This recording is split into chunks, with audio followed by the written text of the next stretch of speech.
చెప్తున్నారు ఏకనాయకత్వం లేదు, కాంగ్రెస్లో బహునాయకత్వం ఉందని చెప్తున్నారు. సో చెప్పండి రెడ్డి గారు, ఏం చెప్తారు మీరు? కేసీఆర్ ఒక్కడే సుప్రీం కమాండరు,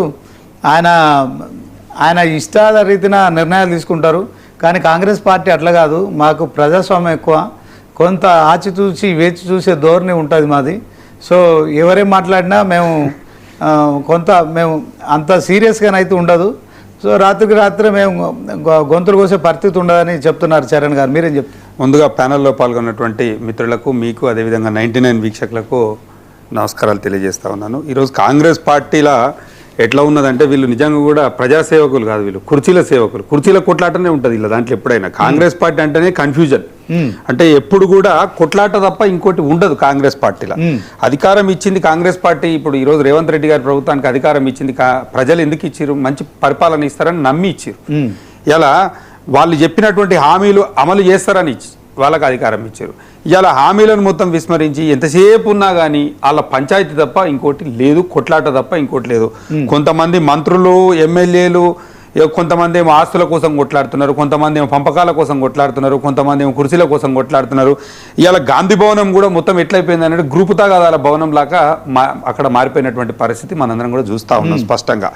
నేను ఎందుకు చెప్తున్నానంటే, ఈరోజు ఏదైతే రేణుకా చౌదరి గారు మాట్లాడారో, సీనియర్ కాంగ్రెస్ నాయకురాలు ఏదైతే మాట్లాడారో, వాళ్ళు నిజం చెప్పారు. అంటే ఇక్కడ తెలంగాణలో ప్రస్తుతం ఉన్నటువంటి పరిస్థితి గురించి నిజం చెప్పారు. ఆ నిజం అంటే బీఆర్ఎస్ పార్టీ పుంజుకుంటుంది. ఇది వాళ్ళు చెప్పారంటే ఇది ఒక ఏదో నోటి మాట కాదండి, ఇది వాస్తవ పరిస్థితిని వాళ్ళు చెప్పడం జరిగింది. నిజంగా ఎందుకు చెప్పారు? ఇలా కాంగ్రెస్ పార్టీ పూర్తిగా విఫలం చెందింది. వాళ్ళు ఏదైతే 34 నెలల క్రితం ఎన్నికల ముందు ఏవైతే హామీలు ఇచ్చారో హామీల అమలులో పూర్తిగా వైఫల్యం చెందిరు, ప్రజలు పూర్తిగా వాళ్ళ మీద వ్యతిరేకంగా ఉన్నారు అనేటువంటి ఉద్దేశంతో వారు ఆ వ్యాఖ్యలు చేయడం జరిగింది. ఇలా కాంగ్రెస్ నాయకురాలకు తెలిసినటువంటి వాస్తవం రేవంత్ రెడ్డి గారికి తెలియకుంటుంటుందా అండి? ఇలా నిన్నమన్న ఏదైతే వాళ్ళు సర్వే చేసిరో, ఒక 2 మీడియా సంస్థలు కానీ, అదేవిధంగా 2 ఇంటెలిజెన్స్ వ్యవస్థల ద్వారా ఏదైతే సర్వే చేసిరో దాంట్లో క్లియర్గా చెప్పడం జరిగింది. అంటే వాళ్ళకి వాస్తవం చెప్పడం జరిగింది. ఇప్పుడున్న పరిస్థితిలో ఎలక్షన్స్ జరిగితే బీఆర్ఎస్ పార్టీకి 80 సీట్ల వరకు వచ్చేటువంటి అవకాశం ఉంది, కాంగ్రెస్ పార్టీకి ఓట్లు వేసేటువంటి పరిస్థితుల్లో లేరు అనేది స్పష్టంగా చెప్పడం జరిగింది. ఆ ఫ్రస్ట్రేషన్లనే వీళ్ళు ఇన్ని రోజుల నుంచి అవుట్ ఆఫ్ 190 నేను అనేది 119 రేవంత్ రెడ్డి చెప్తున్న లెక్క కాదు. రేవంత్ రెడ్డి గారు చెప్తారు ఇప్పుడు 117 వస్తాయి మాకు అని చెప్పారు. 1+1+7 ఆ 9 వస్తేనే చాలా ఎక్కువ. ఇవాళ కాంగ్రెస్ పార్టీకి ఇందాక పాపారావు గారు చెప్పినట్టు కాంగ్రెస్ పార్టీకి ఇంకో 20 ఏళ్ళ దాకా ఓటేసే పరిస్థితి లేదు. అంటే 24 నెలల తర్వాత భూస్థాపితం అయిపోతాడు కాంగ్రెస్ పార్టీ. నేను చెప్తున్నా కదా సార్, ఈ రోజు మీరు డేట్ రాసుకోండి, కాంగ్రెస్ పార్టీకి మళ్ళీ ఓటేసే పరిస్థితి అయితే లేదు. ఇలా ఎంతసేపు ఉన్నా కానీ నేను ఒకటే మా చరణ్ గారిని ఒక విషయం అడుగుతాను. నేను ఇలా మీరు ముందు మీ స్వపక్షంలో ఉన్నటువంటి విపక్షానికి సమాధానం చెప్పండి. ఇలా మీ మీద ఎవరైతే మాట్లాడుతున్నారో కొండా సురేఖ గారికి సమాధానం చెప్పాలి. అదేవిధంగా అనిరుద్ రెడ్డి గారు ఏం మాట్లాడుతున్నారు, ఎన్ఎం శ్రీనివాస్ రెడ్డి గారు ఏం మాట్లాడుతున్నారు, రాజగోపాల్ రెడ్డి గారు ఏం మాట్లాడుతున్నారు. మీ కాంగ్రెస్ ఎమ్మెల్యేలే చెప్తున్నారు కదా, మేము ఉత్సవ విగ్రహాలు లాగా ఉన్నాం, మాకేం లేవు, మాకు పని లేదు, పైసలు లేవు, మేమేమైనా పెళ్లిళ్లకు పేరంటాలకి తిరుగుతున్నామని చెప్పి కూడా చెప్పడం జరిగింది కదా. మేము పాలన ఏం చేయాలనో మాకే అర్థమైతలేదు అనేది వాళ్ళ ఆవేదన. నిజంగా పగోనికి కూడా రావద్దు వాళ్ళకు వచ్చిన బాధ అనేది మీ ద్వారా నేను తెలియజేస్తా ఉన్నా.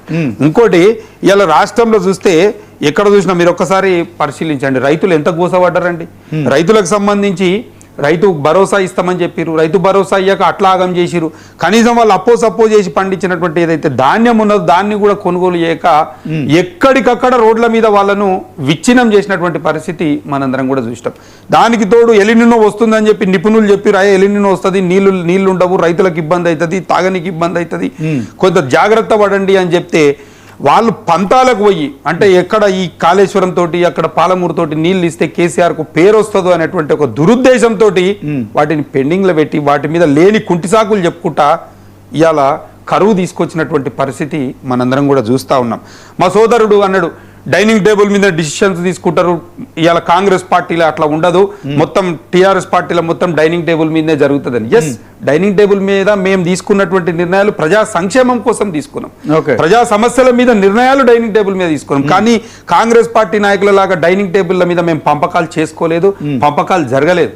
ఇలా ఖచ్చితంగా ప్రజల కోసం కొట్లాడింది ఇలా బీఆర్ఎస్ పార్టీ. కేసీఆర్ గారి నాయకత్వంలో ప్రజల కోసం, ప్రజల సంక్షేమం కోసం 10 సంవత్సరాలు కష్టపడి 2014కు ముందు ఎవరైతే మీ హయాంలో వలస పోయిర్రో వాళ్ళందరినీ వాపస్ తెప్పించింది కేసీఆర్ గారు. ఇవాళ వచ్చి ఎవ్వరు ఏ ఊర్లో చూసినా వాళ్ళందరూ వాపస్ వచ్చి ఇవాళ బ్రహ్మాండంగా గౌరవప్రదంగా వాళ్ళ ఊర్లలో పనులు చేసుకునేటువంటి పరిస్థితి తీసుకొస్తే 34 నెలల నుంచి మీరేం చేస్తుర్రో ఎవరికి అర్థం కాని పరిస్థితి, దిక్కుతోచని పరిస్థితి. అంటే ఇలా ఏ వర్గం కూడా ఇలా రైతులు సంతోషంగా లేరు, ఉద్యోగస్తులు సంతోషంగా లేరు, నిరుద్యోగులు సంతోషంగా లేరు, విద్యార్థులు సంతోషంగా లేరు, ఇలా రియల్ ఎస్టేట్ వ్యాపారం చేసుకునేటోడు సంతోషంగా లేడు, కాంట్రాక్ట్ చేసుకునేటోడు సంతోషంగా లేడు, ఎవ్వరు కూడా ఏ ఒక్క రంగం కూడా సంతోషంగా లేనటువంటి పరిస్థితి. అదే విధంగా కాంగ్రెస్ పార్టీలో అట్లా ఉండదు, స్వేచ్ఛ ఉంటది, చాలా ఫ్రీడమ్ ఉంటది అని చెప్పారు.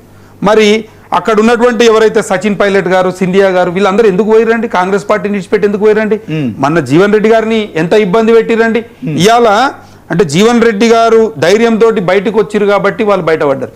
ఇంకా అట్లా లోపల కుమిలిపోతున్న వాళ్ళు వందల సంఖ్యలో ఉన్నటువంటి పరిస్థితి త్వరలోనే బయటపడుతుంది. ఈ రోజు కాంగ్రెస్ పార్టీలో ఉందంటారా? డెఫినెట్ గా నేను ఏం చెప్తానంటే ఇలా ఎల్బీ నగర్ లో చూస్తే ఒక ఫ్లెక్సీలో ఫోటో లేదని చెప్పి, ఒక ఫ్లెక్సీలో వాళ్ళకి సంబంధించినటువంటి ఒక నాయకుడిది ఫోటో లేదని చెప్పి మహిళ అని చెప్పి చూడకుండా కూడా మహిళా నాయకురాల పైన దాడి చేస్తారంటే వీళ్ళు. అంత ప్రజాస్వామ్యం ఉందా? అంత స్వేచ్ఛ ఉందా పార్టీల? మీ పార్టీ కాంగ్రెస్ పార్టీలో స్వేచ్ఛ ఉంటే, కాంగ్రెస్ పార్టీలో ప్రజాస్వామ్యం ఎక్కువైతే ప్రజల సంక్షేమం కోసం కొట్లాడండి, ప్రజలను అభివృద్ధి చేసే విషయంలో కొట్లాడండి, ప్రజలకు వాళ్ళ యొక్క మౌలిక వసతులు కల్పించడంలో మీరు కొట్లాడండి. అంతేగాని ఫ్లెక్సీల ఫోటోలు లేదని చెప్పి, లేకపోతే కుర్చీయ లేదని చెప్పి, ఇవి ఎంతవరకు కరెక్ట్ అని చెప్పి నేను మీ ద్వారా అడుగుతా ఉన్నాను. ఇలా రేవంత్ రెడ్డి గారి పరిస్థితి చూస్తే ఎట్లా ఉందంటే నిస్సహాయత స్థితిలో ఉన్నారు, ఎవరిని ఏమనలేని పరిస్థితిలో. పరిస్థితి అంతేనా? ఎస్, ఇద్దరి పరిస్థితి కూడా అంతే, నిస్సహాయత స్థితిలో ఉన్నారు. అక్కడ ఏమైపోయింది అని అంటే వీళ్ళ మాట ఎవరు వినే పరిస్థితిలో లేరు. రాష్ట్రంలో అసలు పరిపాలన అనేది ఎక్కడ పోయిందో ఎవరికి అర్థం కానటువంటి పరిస్థితి ఉంది.